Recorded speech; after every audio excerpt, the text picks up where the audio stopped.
بسم اللہ الرحمن الرحیم۔ سورہ بقرہ کا رکوع نمبر 19 اور دوسرے پارے کا رکوع نمبر 3 چل رہا ہے۔ اس رکوع کی آدھی سے زیادہ رکوع کی تفسیر ہو چکی ہے اور اب جو آیتیں باقی ہیں میں ان کی تفسیر بیان کروں گا، پھر اس رکوع میں جو ہمیں اسباق ملتے ہیں مختصراً اس کو بیان کروں گا، پھر ہم اگلے رکوع کی طرف جائیں گے انشاءاللہ۔ اعوذ باللہ من الشیطان الرجیم، بسم اللہ الرحمن الرحیم۔ ان الذین یکتمون ما انزلنا من البینات والہدی من بعد ما بیناہ للناس، یہ والی آیت چل رہی تھی۔ بے شک وہ لوگ کہ جو ہم نے نازل کیا من البینات، واضح دلائل اور ہدایت کی چیزیں جو ہم نے نازل کی ہیں، من بعد ما بیناہ للناس، بعد اس کے کہ ہم اس کو لوگوں کے سامنے بیان کر چکے ہیں، تو اس کے بعد بھی جو لوگ ان آیتوں کو چھپاتے ہیں، اولئک یلعنہم اللہ ویلعنہم اللاعنون، ان پر اللہ بھی لعنت کرتا ہے اور لعنت کرنے والے بھی ان پہ لعنت کرتے ہیں۔ لعنت کا مطلب یہ ہوتا ہے اللہ کے رحمت سے دوری، انسان اللہ کی رحمت کا مستحق ہی نہ رہے، اس کو عربی میں لعنت کہا جاتا ہے۔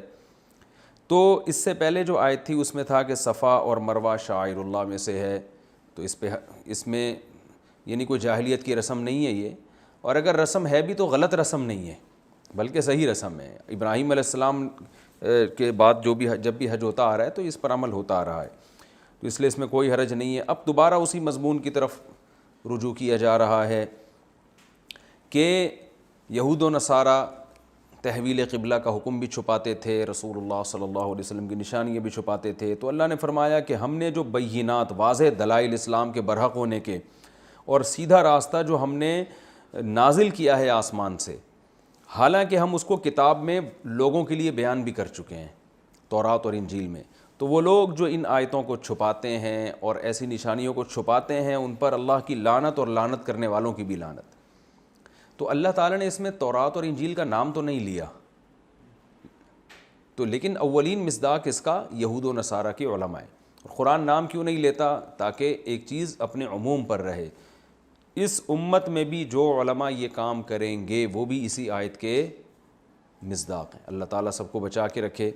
قرآن مجید میں یا احادیث صحیحہ میں اللہ تعالیٰ نے جو اسلام کے بارے میں واضح احکامات دی ہیں، اپنے ذاتی مفاد کی خاطر ان احکامات میں سے کسی ایک حکم کو چھپا دینا یہ بہت بڑا جرم ہے، ہمیں اس آیت سے پتہ چلتا ہے۔ اس پر اللہ کی بھی لعنت اور لعنت کرنے والوں کی بھی لعنت۔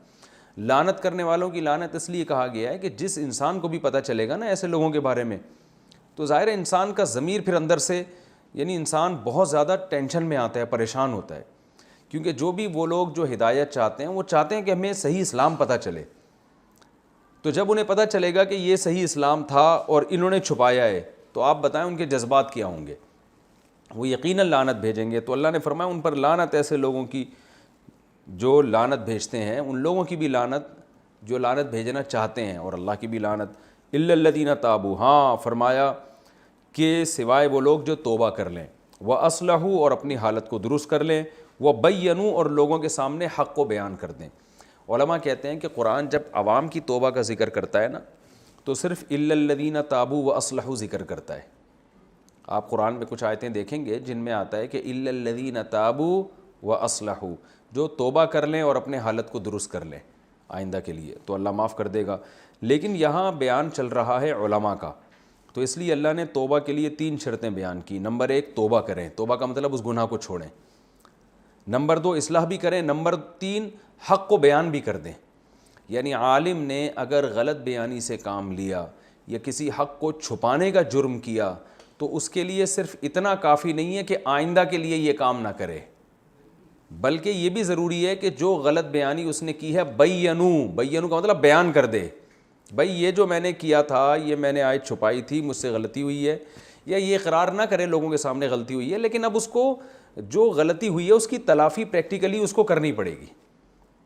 تو اللہ تعالیٰ یہاں بھی یہودیوں سے کہہ رہے ہیں، عیسائیوں سے بھی کہہ رہے ہیں اور مسلمانوں سے بھی کہہ رہے ہیں، ان کے علماء سے، یا جس کے پاس بھی حق ہے اور وہ چھپا کے لوگوں کو غلط گائیڈ کرتا ہے، تو اب جب وہ توبہ کرے گا تو اس پر لازم ہے کہ وہ لوگوں کے سامنے ڈیفائن کر دے، حق بیان بھی کر دے، بھئی یہ یوں تھا لیکن حقیقت میں کیا ہے، میں نے اس طرح بیان کیا لیکن حقیقت میں یوں ہے یہ۔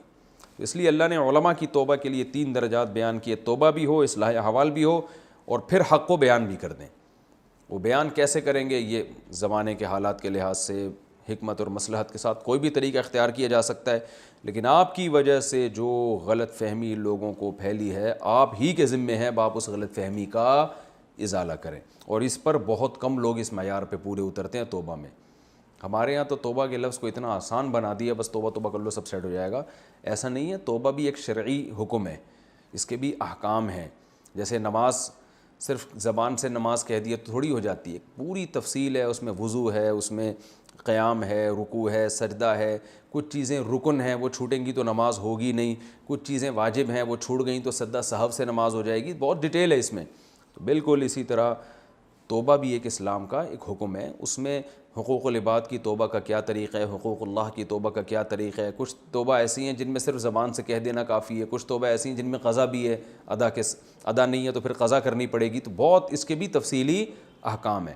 تو انہی میں سے ایک اللہ نے یہاں یہ بیان کیا ہے کہ آپ سے اگر جرم یہ ہوا ہے کہ آپ نے غلط بھی، چاہے عالم ہو یا غیر عالم بھی ہو، عالم کا ذکر اس لیے کہ سیاق و سباق میں بات علماء کی چل رہی ہے، لیکن آیت عام ہے، کوئی بھی شخص حق کو چھپائے گا، جس حق کی لوگوں کو ضرورت ہے اور چھپانے کا مقصد اس کے ذاتی مفاد ہیں اور اس کی وجہ سے لوگوں کو نقصان ہو رہا ہے، تو اب اس کی توبہ اس وقت تک قبول نہیں ہوگی جب تک اس حق کو لوگوں کے سامنے بیان نہ کر دے۔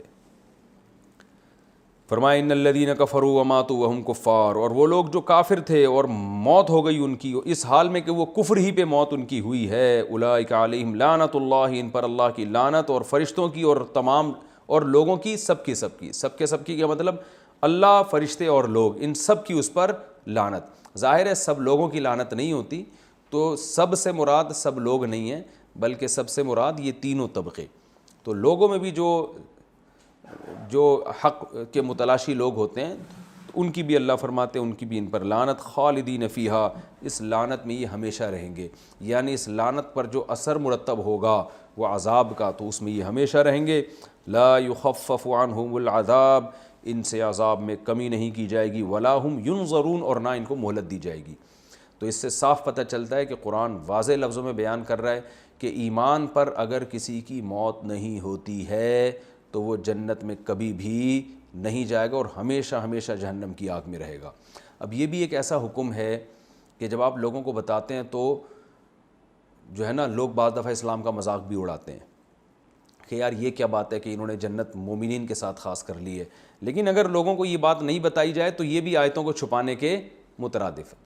تو جو اللہ کا حکم ہے وہ بہرحال اللہ نے بیان کر دیا کہ غیر مسلم کی مغفرت نہیں ہوگی۔ باقی کفر کہتے کس کو ہیں یہ ایک تفصیل ہے۔ کفر کا مطلب نبی صلی اللہ علیہ وسلم کی رسالت کی دعوت اس تک پہنچی ہو پھر اس نے انکار کیا ہو، اگر دعوت ہی نہیں پہنچی تو پھر وہ کافر نہیں ہے۔ یہ قرآن مجید میں اللہ کا ارشاد ہے وَمَا كُنَّا مُعَذِّبِينَ حَتَّى نَبْعَثَ رَسُولًا، ہم اس وقت تک عذاب نہیں دیتے جب تک رسول نہ پہنچا دیں۔ تو رسول سے مراد تمام علماء کا اجماع ہے رسول یا رسول کی دعوت، یعنی رسول کی دعوت کا پہنچنا بھی رسول کا پہنچنا ہی۔ دیکھیں ہم تک رسول نہیں پہنچے لیکن رسول کی دعوت پہنچی ہے، تو اللہ نہ کرے کوئی شخص جس تک رسول کی دعوت آج پہنچی ہے وہ انکار کر دے تو وہ کافر ہے۔ تو یہ مطلب نہیں ہے کہ رسول ہر ایک کے گھر جا کے ہر ایک سے برف سے نفیس ملوں، یہ مطلب نہیں ہے۔ اسلام کی دعوت پراپر طریقے سے پہنچ گئی ہے اور اس نے پھر غور و فکر کر کے ایمان قبول نہیں کیا تو اس پر پوری امت کا اجماعی عقیدہ انہی آیتوں کی روشنی میں کہ وہ جہنم کی آگ میں ہمیشہ ہمیشہ جلے گا۔ البتہ جس تک اسلام کی دعوت نہیں پہنچی اور ظاہر ہے اس سے اسلام کے بارے میں تو سوال نہیں ہوگا، لیکن کیا اللہ کے بارے میں اس سے سوال ہوگا؟ تو اس میں علماء کے بہت سارے اقوال ہیں۔ امام ابو حنیفہ کا جو مذہب ہے، جو ان کی رائے ہے اور بڑی مضبوط رائے ہے، وہ یہ ہے کہ اگر اس نے شرک کیا تھا، مثال کے طور پر ایک آدمی کسی ایسے ملک میں پیدا ہوتا ہے اس کو اسلام کا پتہ ہی نہیں ہے، تحقیق ہی نہیں ہے اس کو کچھ بھی اس بارے میں، اور ڈیٹیل بھی معلوم نہیں ہے اس کو پتہ ہی نہیں مذاہب کا، تو وہ یا ہم فرض کر لیتے ہیں جنگل میں رہتا ہے، ایک حبشی ہے بالکل، تو اب کیا ہوگا کہ اس سے کیا اللہ کے بارے میں سوال ہوگا؟ تو اس پر علماء کہتے ہیں، جو محقق علماء ہیں، کہ اگر اس نے شرک کیا ہے، پتھروں کو پوجا ہے، سورج کو پوجا، چاند کی عبادت کی، تو پھر قیامت کے دن اس سے سوال ہوگا اور شرک کی سزا میں وہ ہمیشہ جہنم کی آگ میں رہے گا وہ، اس لیے کہ اس کے لیے دعوت کا پہنچنا ضروری نہیں ہے۔ اتنی عقل اللہ نے ہر انسان کو دی ہے کہ اسے یہ پتہ چل سکتا ہے کہ جو بنی ہوئی چیز ہے، مخلوق ہے، وہ معبود نہیں ہو سکتی۔ تو اس لیے شرک کی سزا جو علماء کے جو صحیح قول کے مطابق اس کو ملے گی لازمی۔ تو یہ ہے، ہاں یہ ضروری ہے کہ اس کو اتنی مہلت ملی ہو، سوچنے کا ٹائم ملا ہو۔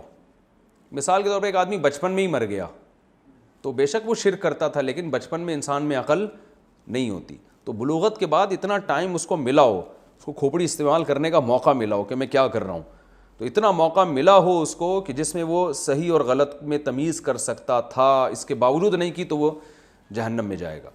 اور اگر وہ شرک نہیں کرتا تھا تو پھر دو طبقے ہوتے ہیں، یا تو توحید پرست ہوگا یا سرے سے اس کا کوئی نظریہ ہوگا ہی نہیں۔ تو علماء کہتے ہیں جو توحید پرست تھا وہ جہنم میں بہرحال نہیں جائے گا، اور وہ شخص جس کا کوئی نظریہ ہی نہیں تھا، نہ اسے توحید کا پتہ ہے نہ شرک کا پتہ ہے، تو اس کے بارے میں علماء خاموش ہیں کہ بعض کہتے ہیں جہنم میں جائے گا، بعض کہتے ہیں اس کے بارے میں ہمیں قرآن و سنت میں کوئی واضح نظیر ملتی نہیں ہے۔ تو بہت سے علماء، عرب علماء اس کے قائل ہیں کہ ایسے شخص کو قیامت کے دن امتحان میں ڈالا جائے گا، زندگی الگ سے اس کو قیامت کے دن دی جائے گی اور اس کو دونوں راستے دکھائے جائیں گے، اور پھر اس کو جیسے ہوتا ہے نا کہ بعض دفعہ ایمرجنسی میں بھی پیپر لیا جاتا ہے نا لوگ کسی سے کہ بھائی وہ پیپر سے رہ گیا تھا تو اب جو ہے وہ چلو بھائی اس کے لیے انتظام، یہ بیمار تھا یا کوئی مسئلہ تھا اس کے ساتھ، تو فوراً ابھی اس کو پیپر دو اور اس کے حساب سے دو، اتنا آسان بناؤ کہ یہ حل کرنا چاہے تو حل کر سکے، تو فوراً ہوتا ہے نا، اس طرح بھی انتظام ہوتا ہے کہ بھئی ابھی ہم آپ سے، بعض دفعہ ہمارے مدرسے میں ایسا ہوا کہ پیپر ہو ہی نہیں سکے تو پھر ہم نے طلبہ سے زبانی سوالات پوچھے ہیں، بھائی یہ پیپر کا ٹائم نکل گیا ہے، آپ بیمار تھے، آپ آ نہیں سکے تھے، ایمرجنسی ہے، تو مدرسے کی انتظامیہ نے بچے کو میرے پاس بھیج دیا کہ اب ریٹرن میں لینے کے بجائے ان کا آپ زبانی ٹیسٹ لے لیں اور دیکھیں یہ کتنے پانی میں ہے، تو اس کے حساب سے آپ اس کو نمبر دے دیں۔ تو کچھ ایسی سچویشن قیامت کے دن ہوگی، جو لوگ غفلت میں دنیا سے چلے گئے اور ان کے پاس دعوت بھی نہیں پہنچی، تو پھر ان سے قیامت کے دن اللہ تعالیٰ ان کو آزمائش کا موقع دے گا۔ لیکن ان تمام چیزوں میں کسی بھی چیز پر ہمارے پاس کوئی واضح دلیل موجود نہیں ہے۔ البتہ اتنی بات ہے کہ قرآن میں جگہ جگہ اللہ کا یہ ارشاد ہے، لا یظلم ربک احدا، تیرا رب کسی پہ ظلم اور زیادتی نہیں کرے گا، یعنی ظلم نہیں ہوگا۔ ایسا نہیں ہو سکتا کہ ایک آدمی کو بیچارے کو کچھ پتہ ہی نہیں تھا، یا اس کو موقع ہی نہیں ملا، یا اس کے پاس اتنی عقل ہی نہیں ہے حق اور باطل کو پہچاننے کی، اور اللہ بس کہے تو چونکہ مسلمان نہیں ہوا تھا، تو چونکہ ایمان نہیں لایا، تو اٹھا کے میں تجھے لازمی جہنم میں پھینکوں گا، ایسا نہیں ہے۔ تو قرآن میں اللہ نے صاف فرما دیا کہ تیرا رب کسی پہ ظلم زیادتی نہیں کرے گا، اور اس کو ظلم ہمارے حساب سے کہا گیا، ورنہ اللہ کو تو اختیار ہے۔ اس پر بھی اہل سنت والجماعت کا اجماع ہے کہ اللہ چونکہ حقیقی رب ہے، اگر وہ کسی کو بلا وجہ بھی تکلیف دے تو اس کو حق بہرحال حاصل ہے، وہ کسی کو بلا وجہ بھی اٹھا کے جہنم میں ڈال دے تو کسی کو اللہ کے خلاف کسی عدالت میں جانے کا رائٹ نہیں، اور اللہ کو یہ حق بھی حاصل ہے کہ وہ کرے گا، یعنی کر سکتا ہے اگر کرنا چاہے، اور وہ ظالم نہیں کہلائے گا۔ لیکن اللہ نے اپنے لیے ظلم کے وہی معیار متعین کر لیے جو انسانوں کے لیے ہیں۔ جیسے انسان کے ساتھ اگر کوئی زیادتی کرے اور اس کو بلا وجہ آگ میں پھینک دے تو ظلم کہلاتا ہے، تو اسی اللہ بھی ہم سے ہماری زبان میں بات کرتے ہیں۔ اللہ فرماتے ہیں یہ والا ظلم میں نہیں کروں گا کہ ایک آدمی مستحق نہیں ہے سزا کا اور میں اسے بلا وجہ جہنم میں ڈال کے جلا دوں، تیرا رب کسی کے ساتھ ایسی زیادتی نہیں کرتا۔ تو اللہ نے اس کو اپنے لیے زیادتی قرار دے دیا ہے، اپنے حق میں اس کو ظلم خود سے قرار دے دیا ہے، حالانکہ اللہ کو یہ رائٹ ہے، حق حاصل ہے، لیکن پھر بھی اللہ ایسا، کیونکہ اللہ کی رحمت اللہ کے غصے پر غالب ہے۔ ایسے تو بہت لوگ ہوں گے کہ جنت کے مستحق نہیں ہیں پھر بھی غریبی میں جنت مل جائے ان کو، تو لیکن ایسا کوئی بھی نہیں ہوگا کہ جہنم کا مستحق نہیں ہے پھر بھی زبردستی اللہ اس کو جہنم میں ڈال دیں۔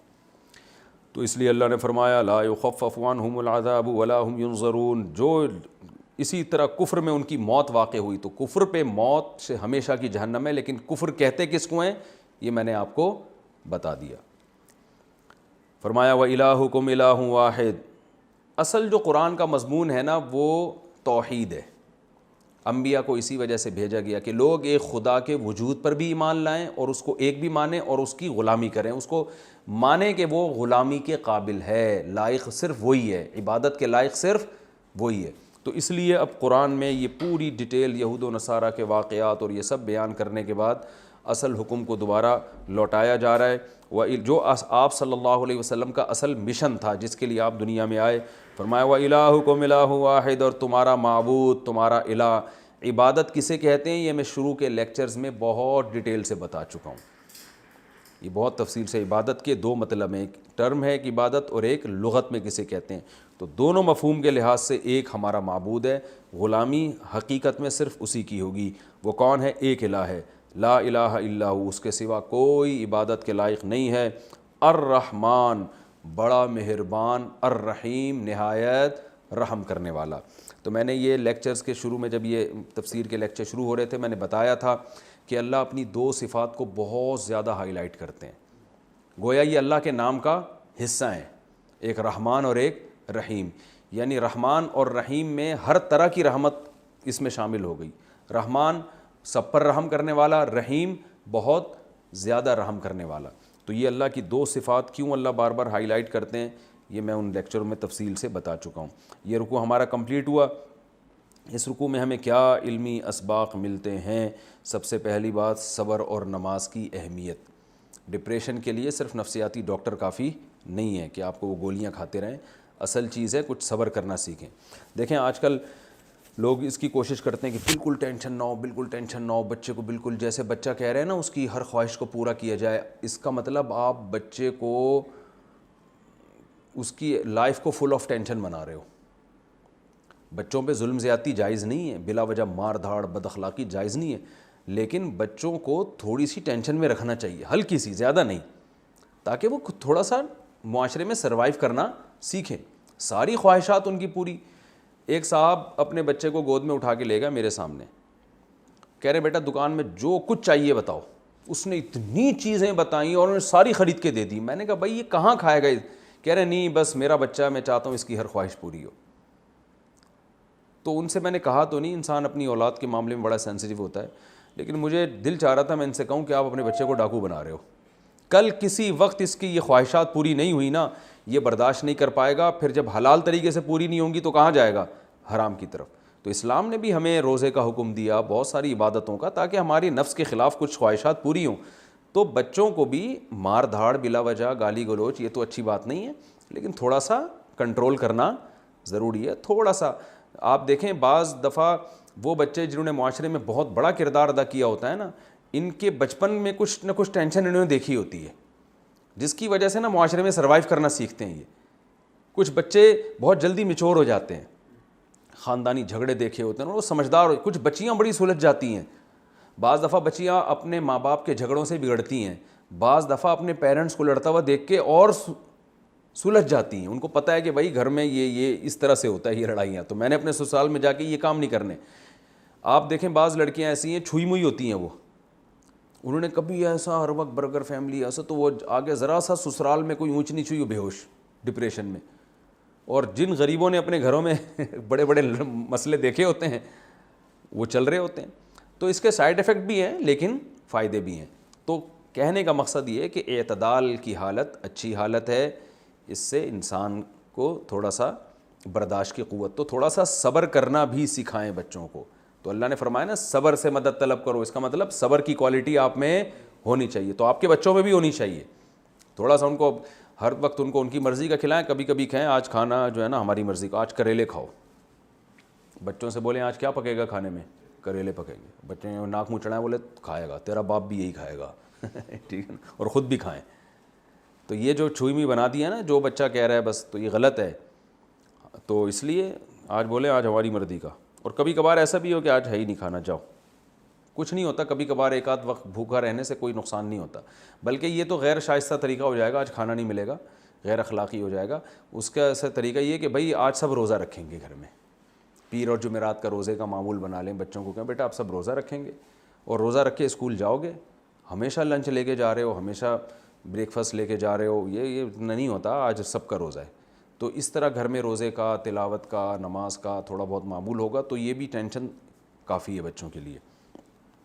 تو اللہ تعالیٰ فرماتے ہیں صبر سے مدد طلب کرو. جس میں صبر کی ٹریننگ دیکھو. فوجی لوگ صبح کتنے آرام سے اڑ جاتے ہیں.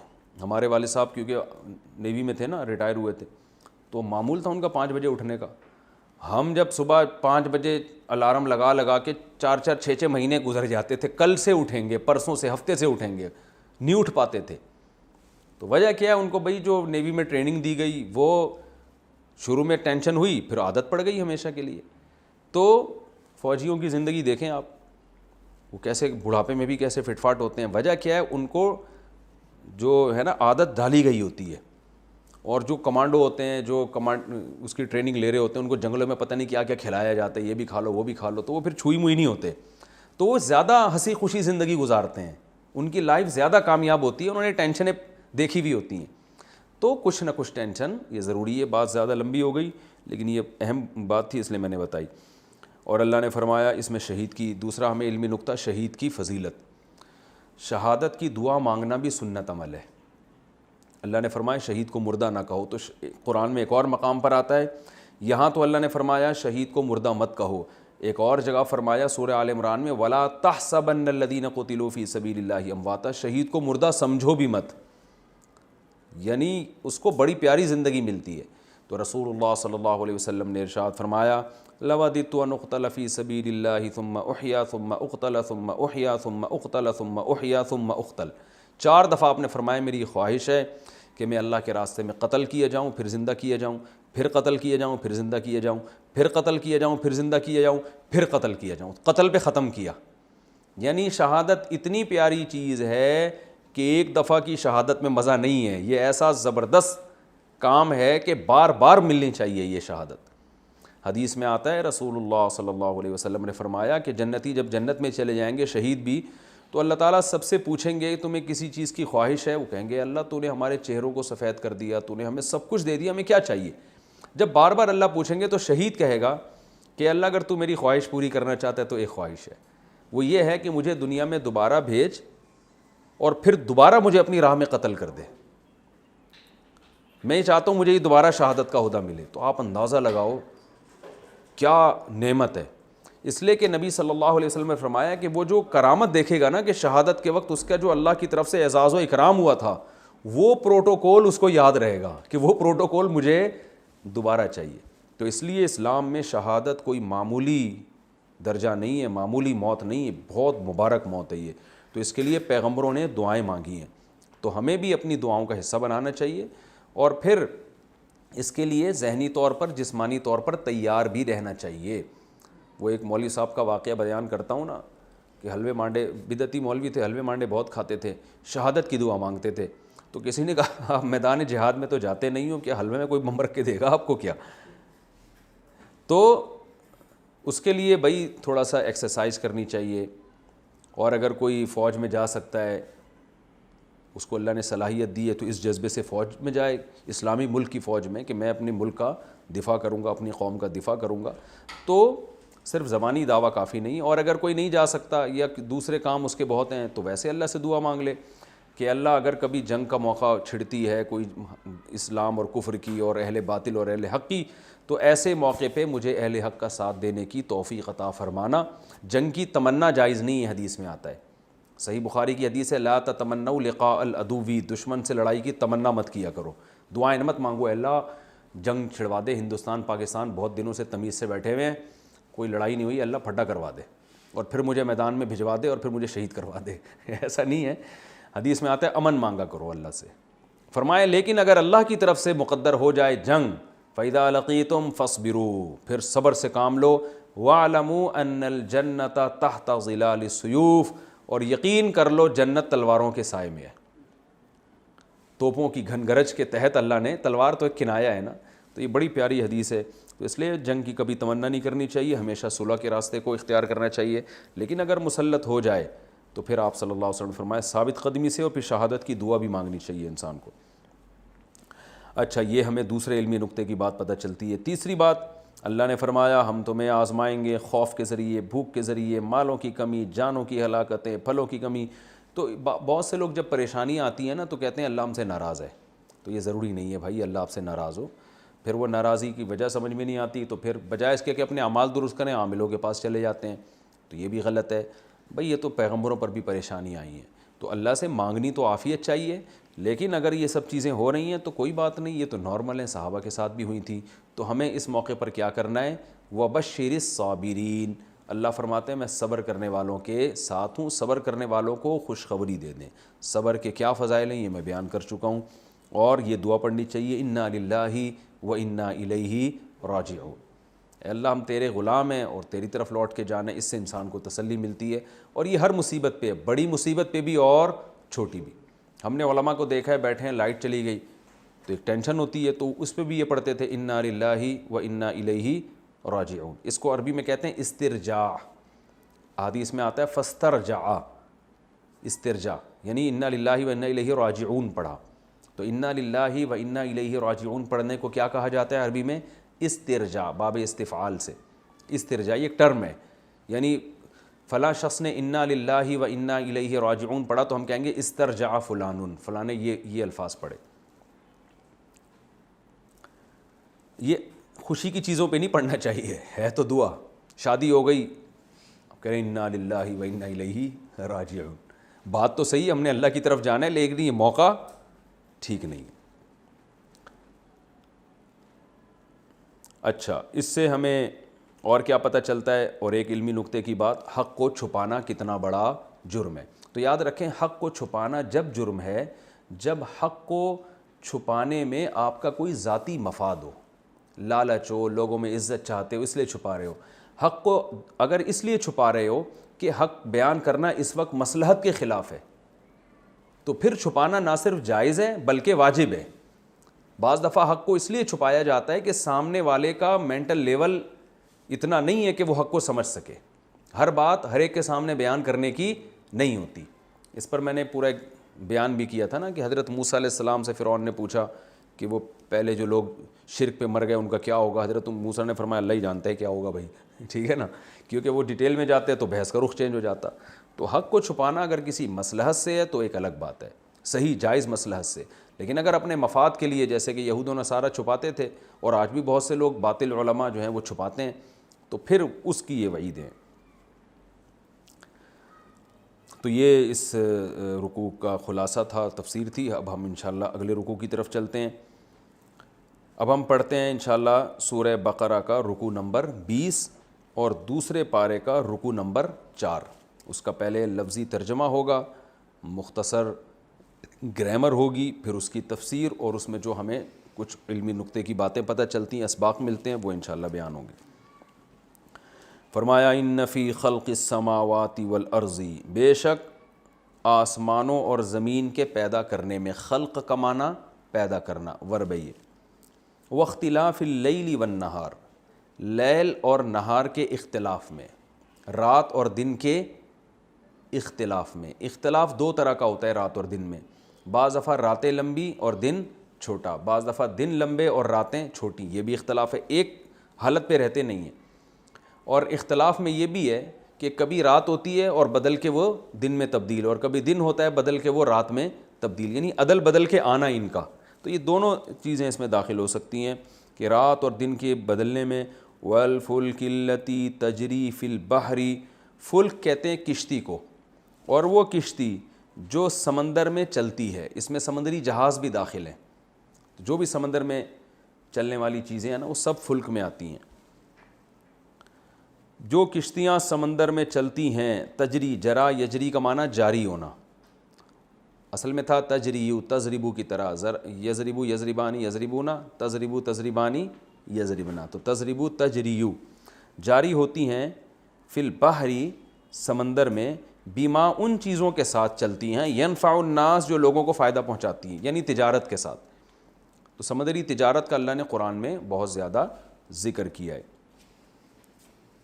وما، اور اس چیز میں، انزل اللہ من السماء، جو اللہ نے آسمان سے اتارا، من السماء یعنی پانی۔ تو ان تمام چیزوں میں کیا ہے؟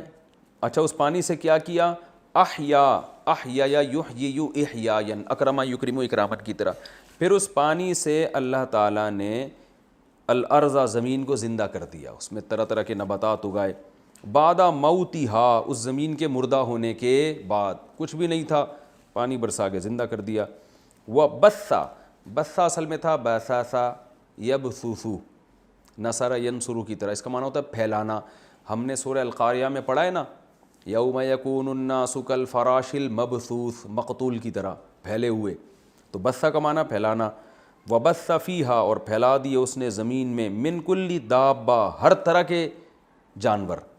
دابہ اصل میں کہتے ہیں، یہ کیا لفظ ہے، اصل میں تھا دابابا یدببو، نصر ینصرو کی طرح. دابابا یہ ہوتا ہے زمین پہ رینگنا، اصل میں اس کا اطلاق ہوتا ہے کس پر، رینگنے والی چیزیں. لیکن دوسرے درجے میں ہر چلنے والی چیز کو بھی دابہ کا یعنی دبا یا دبو سے تعبیر کیا جاتا ہے. نصر ینصرو، دبابا یدببو، چلا وہ زمین پہ یا رینگا وہ زمین پہ. آپ نے دیکھا ہوگا عربی میں دبابا کسے کہتے ہیں، بائک کو. جدید عربی میں نا بائک کو کیا کہتے ہیں، دبابا، تو اسی سے نکلا ہے.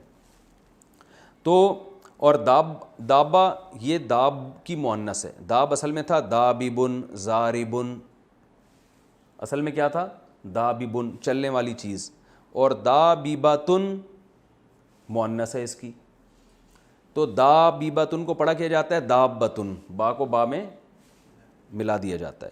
تو یہ دابہ کا لفظ قرآن میں بہت استعمال ہوا ہے، تو آپ کو اس کی پتہ ہونا چاہیے یہ اصل میں کیا ہے. دابیبا زاربتن، زاربن کا معنی مارنے والا، زاربتن کا معنی مارنے والی. تو دابتن چلنے والی کوئی بھی چیز. تو اس میں انسان بھی داخل ہو گئے، لیکن عام طور پر جو ہے نا اس کا اطلاق ہوتا ہے رینگنے والی چیزوں پہ. لیکن دوسرے درجے میں یہ ہر زمین پہ بسنے والی کوئی بھی چیز جو حرکت کرنے والی وہ سب پہ اطلاق ہوتا ہے. تو یہاں سب چیزیں مراد ہیں. فرمایا وبث فیہا من کل دابہ، اور پھر زمین میں اس نے ہر طرح کے چوپائے اور جانور اور چلنے والی چیزوں کو پھیلا دیا. وتصریف الریاح، اسی طرح ہواؤں کے بدلنے میں بھی. صرف یصرف تصریفا، سبح یسبح تسبیحا کی طرح. اس کا معنی ہوتا ہے صرف، کہتے ہیں کسی چیز کو یعنی عدلنا بدلنا. یہ جو ہم صرف پڑھتے ہیں نا، ضربا ضربا ضربو، اس گردان کو بھی صرف کہتے ہیں، کیونکہ آپ پھیر رہے ہوتے ہیں نا ایک لفظ دوسری طرح، پھر دوسرا تیسری درجے میں، تو پھیر پھیر کے آپ نے پورا حشر نشر کر دیا ہوتا ہے. تو تصریف کا معنی بھی یہی ہے، ایک چیز کو پھیرنا، چلانا. ریح ہوا کو کہتے ہیں، ریاح اس کی جمع آتی ہے. تو اللہ فرماتے ہیں وہ تصریف الریاح، اور ہواؤں کے چلانے میں، والسحابی، اور بادلوں کے چلانے میں بھی، یا بادلوں میں بھی. سحاب بادل کو کہتے ہیں، وہ بادل المسخری جو مسخر ہیں، بین السماء والارض، آسمان اور زمین کے درمیان. آسمان ہر وہ چیز جو آپ سے بلند ہو، عربی میں اس کو بھی آسمان کہا جاتا ہے. تو یعنی بلندی اور زمین کے درمیان جو بادل ہیں. تو اب دیکھیں اس کو، آیت کو صحیح طرح سمجھیں دوبارہ، کہ بے شک آسمانوں اور زمین کے پیدا کرنے میں، دن اور رات کے عدلنے بدلنے میں، اور اس کشتی میں جو سمندر میں چلتی ہے، ان چیزوں کے ساتھ جو لوگوں کو نفع پہنچاتی ہیں. اسی طرح آسمان کے پانی برسانے میں، یعنی اس پانی میں جو اللہ نے آسمان سے برسایا، اور پھر اس کے ذریعے زمین کو مردہ ہونے کے بعد زندہ کیا، اور پھر زمین میں ہر طرح کے جانور اور چیزیں پھیلا دی، مخلوق پھیلا دی. اسی طرح ہواؤں کے چلانے میں، اور اس بادل میں جو آسمان اور زمین کے درمیان مسخر ہے. ان تمام چیزوں میں کیا ہے، یہ اب آ رہا ہے آگے. لآیاتن، بہت سی نشانیاں ہیں، لقوم، ایسی قوم کے لیے، یعقلون، جو عقل سے کام لیتے ہیں، ان میں بڑی نشانی ہے. اچھا آپ حیران ہوں گے، میں نے ترجمہ میں کہا لآیاتن، لام تاکید کے لیے، آیاتن آیتن کی جمع ہے. تو بہت سی نشانیاں کا ترجمہ میں نے کہاں سے کیا؟ میں نے آپ کو بتایا تھا کہ تنوین جب آتی ہے نا، تو اس میں کیا لگتا ہے، چند، کچھ، ایک، اس طرح کا لفظ لگتا ہے نا. تو یہ اس لیے لگاتے ہیں کہ تنوین جو ہے نا، بسا اوقات کسی چیز کی قلت یعنی کمی کو بیان کرنے کے لیے ہوتی ہے. جیسے میں کہتا ہوں رأیتو رجالن، میں نے چند لوگ دیکھے. لیکن سیاق و سباق بعض دفعہ یہ بتاتے ہیں کہ یہاں تنوین کمی کے لیے نہیں بلکہ اضافے کے لیے، کسی چیز کو بڑھا کے بیان کرنے کے لیے. اس کو کہتے ہیں تنوین تعظیم کے لیے یا تکثیر کے لیے، کثرت. تو یہ سیاق و سباق سے ہمیں پتہ چلتا ہے. تو پھر یہاں چند نہیں بلکہ ہم یہ بہت سی. نارملی تو ہم یہی لگائیں گے چند، لیکن جب سیاق و سباق سے پتہ چل رہا ہو کہ اگر ہم یہ چند لگائیں گے تو یہ کلام میں بلاغت پیدا نہیں ہوگی، تو یہی تنوین پھر تکثیر کا فائدہ دے رہی ہوتی ہے. تبھی جو بلاغت کی کتابیں ہیں نا ان میں لکھا ہوا ہے کہ تنوین قلت کا فائدہ بھی دیتی ہے، یعنی تنوین سے قلت بھی پیدا ہوتی ہے اور کثرت بھی اسی تنوین سے پیدا ہوتی ہے. جیسے قرآن میں اس کی مثال ملتی ہے سورہ عبس میں، وجوہ یومئذ مسفرہ، وجوہ، تو ہم وہاں یہ نہیں کریں گے چند چہرے اس دن ایسے ہوں گے، وجہ کی جمع وجوہ آتی ہے، ہم یہ نہیں ترجمہ کریں گے کہ چند چہرے اس دن ایسے ہوں گے جو روشن ہوں گے، ووجوہ یومئذ علیہا غبرۃ، اور چند چہرے ایسے ہوں گے جن پر غبار ہوگا. تو چند نہیں، ظاہر ہے پھر ترجمہ ہی غلط ہو جائے گا نا، چند تو اتنے تو لوگ دنیا آخرت میں زندہ ہوں گے دوبارہ، وہ چند تھوڑی ہوں گے. تو وہاں ہم وجوہ میں جو تنوین ہے یعنی دو پیش، اس کا ترجمہ ہوگا بہت سے چہرے، بہت سے چہرے اس دن روشن ہوں گے اور بہت سے چہرے اس دن ایسے ہوں گے کہ ان پر غبار ہوگا، خاک آلودہ ہوں گے. تو یہاں بھی ایسا ہی ہے.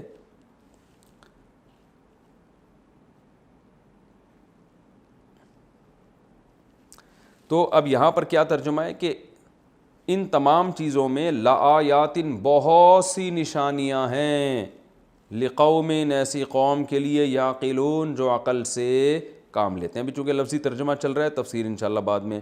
آگے ارشاد فرمایا وَمِنَ النَّاسِ، اور لوگوں میں سے بعض ایسے ہیں، لوگوں میں سے کچھ ایسے ہیں، من، جو کہ ایسے لوگ ہیں، یتخذو، ٹھہرا لیتے ہیں، بنا لیتے ہیں. یہ کئی دفعہ یتخذو کا لفظ آ چکا ہے. من دون اللہ، اللہ کو چھوڑ کر، اندادن، اس کے شریک. ند کہتے ہیں، ند کسی کے بھی ہم مثل کو، اور انداد اس کی جمع آتی ہے، یعنی اللہ کا ہم مثل بنا لیتے ہیں، معبود بنا لیتے ہیں اللہ کو چھوڑ کر. پھر کرتے کیا ہیں؟ یحبونہم، یحبونا اصل میں تھا یحبیبونا، یکریمونا کی طرح. احبابا یحببو احبابا، محبت کرنا. فرمایا یحبونہم، پھر یہ ان معبودوں سے محبت کرتے ہیں، کا حب اللہ، اللہ سے محبت کی طرح. کا معنی طرح، کیا مطلب؟ ایسے محبت کرتے ہیں جیسے محبت کس سے کرنی چاہیے؟ اللہ سے. تو اللہ کی جیسی محبت ان سے کرنا شروع کر دیتے ہیں. والذین آمنوا، اور وہ لوگ جو ایمان لائے، اشدو، اشددو تھا اصل میں ازربو کی طرح، کمپیریٹیو نہیں ہے.